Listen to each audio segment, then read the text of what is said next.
Like so many of you on Sunday nights, my eyes have been glued to my TV screen watching The Last Dance, the documentary about Michael Jordan and the Chicago Bulls. Now, MJ was never my favorite basketball player, but I also have never doubted, after watching him win 6 championships, that he is the greatest of all time. I love the way MJ uses adversity and obstacles to his advantage. He takes slights and setbacks and opposition personally, as a personal challenge to improve himself and eventually prevail. MJ is not just a great player, he's also a great competitor, which means, as we've seen in the documentary, he was not always easy to play with. But he also explains the reason he was so hard on his teammates is because he wanted to win, and he wanted them to win. And in order for that to happen, they had to be as committed or even as obsessed with winning as he was. And if the ultimate goal is to win world championships, then it's hard to argue with the results.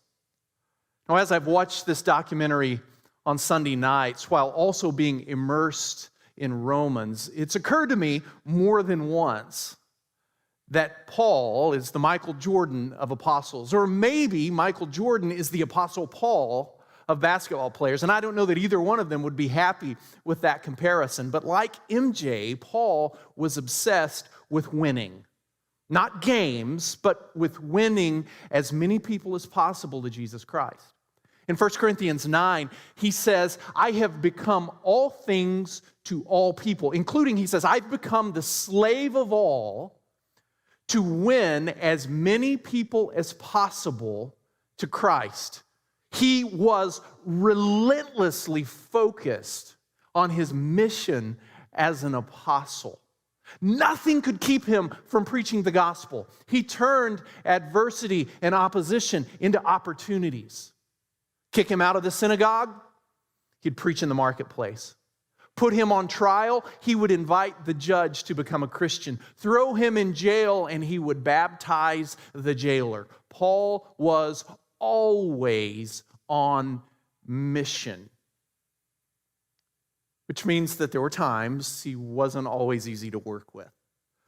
There's this story in Acts chapter 15 about Paul getting into a sharp disagreement with Barnabas, whose name means son of encouragement. Think Jim Barnett when you hear the name Barnabas. Paul gets into a sharp disagreement with Jim Barnabas over a young Christian named John Mark, whom Jim Barnabas wants to take with them on their next journey, even though John Mark had deserted them on a previous journey. And Paul doesn't want to take John Mark with him. He doesn't think it's wise. He's not sure he can count on him. And so Paul and Jim Barnabas disagree to the point that they go their separate ways. Paul couldn't get along with the son of encouragement. And at that point, he wasn't willing to give young John Mark a second chance. So yeah, I guess you could say that Paul was sometimes hard on his teammates, especially those who he didn't think were as committed to the mission as he was. Now, in Romans 15, we get some insight into how Paul viewed everything. And I mean everything in light of his mission to preach the gospel, especially to the Gentiles, so that they could be included in the family of God along with their Jewish brothers and sisters. In Romans 15:23, he declares his intention to the Christians in Rome to come and see them on his way to Spain, where he wants to go and preach the gospel and plant churches. Earlier in verse 20, he had shared that his ambition has always been to make Christ known, or to preach the gospel where Christ is not known. He doesn't want to build on anyone else's foundation. Paul is a pioneer. He's a church planter, not a church improver, not a church maintainer. He starts churches. And at this point in his ministry, his dream, his goal is to preach the gospel in Spain, as far west as he can go, at the very edge of the known world. And he wants the Christians in Rome to help him get there. This is what he says in chapter 15, verse 24. He said, I plan to visit you when I go to Spain. I hope to see you while passing through and to have you assist me. I want to come back to this phrase. Assist me on my journey there after I have enjoyed your company for a while. What do you suppose he means by assist me? Yes, he means exactly what you think he means. He wants them to support him financially. Paul says, I want to visit you on my way to Spain so that you can give me some money to help me get to Spain. For 3 months now, I have been saying that Paul didn't write Romans to tell sinners how to get saved. Instead, he wrote it to tell saved Christians how to get along with one another. And now we get to the very end of the letter and we see there was another purpose in writing this letter. Paul wrote Romans in part to prepare the church in Rome for his fundraising trip to Rome before he went to Spain. In some ways, Romans is a fundraising letter. Now, up to this point in the letter, it hasn't really read like a fundraising letter, has it? Instead, it's read like Paul's passionate explanation and defense of his gospel. And I love what he says in chapter 15, verse 15 and 16, as he talks about what he's written to them already.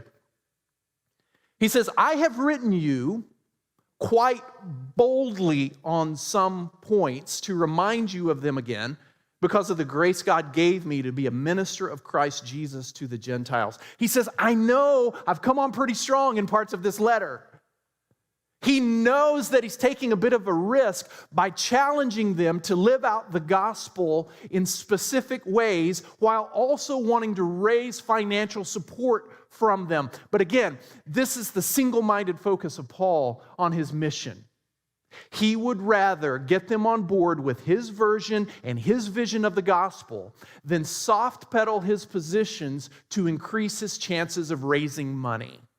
Yes, he wants the Jewish and Gentile Christians to get along with each other in Rome. He also wants them then as a unified church to support him as he preaches the same gospel in Spain that he's calling them to live out in Rome. Paul is always on mission. And so he says, I want to come visit you on my way to Spain. But first, I've got to go through Jerusalem. Take a look at this map, and you'll see that when Paul writes Romans, he's in Corinth.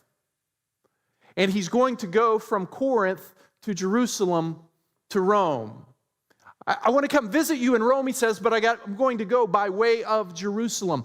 He has to go east before going west. Jerusalem could not be more out of the way if where he wants to go is Rome and then Spain. So why is he so determined to go back to Jerusalem?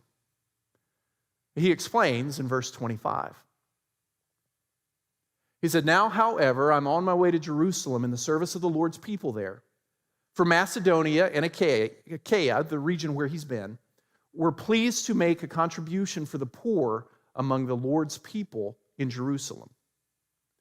They were pleased to do it, and indeed they owe it to them. For if the Gentiles have shared in the Jews' spiritual blessings, they owe it to the Jews to share with them their material blessings. See, Paul has been raising money among the Gentile Christians, among Gentile churches, for the poor Jewish Christians in Jerusalem. And he believes the Gentile Christians should show their gratitude for being saved by the Jewish Messiah and being included in the family of Abraham, and thus the family of God, by putting their money where their faith is. And so he's raised all of this money among Gentile Christians for the poor Jewish Christians in Jerusalem. Now he wants to take that money to Jerusalem so that the Jewish Christians there can welcome their Gentile brothers and sisters into the family of God by receiving their offering. This contribution, this offering, is part of the gospel Paul preaches. It is a tangible sign of the unity between Jewish and Gentile Christians across the Roman Empire. Paul is always on mission. And so he says, I need to drop off this money in Jerusalem, and then I'm going to come by Rome as I head to Spain. And then at the very end of the chapter, he asks the Christians in Rome to pray for him, to pray for his safety in Jerusalem, because he knows he has a few enemies there. And sure enough, when he gets to Jerusalem, everything falls apart. We do not know for sure if Paul ever made it to Spain. He did make it to Rome after going to Jerusalem, but only after enduring riots and beatings and being arrested and imprisoned for 2 years and then embarking on a dangerous and complicated sea voyage and then surviving a shipwreck. Paul's journey from Jerusalem to Rome takes up the final 8 chapters of the book of Acts. It was that important to his story and his ministry. And in Acts 28, when he finally does arrive in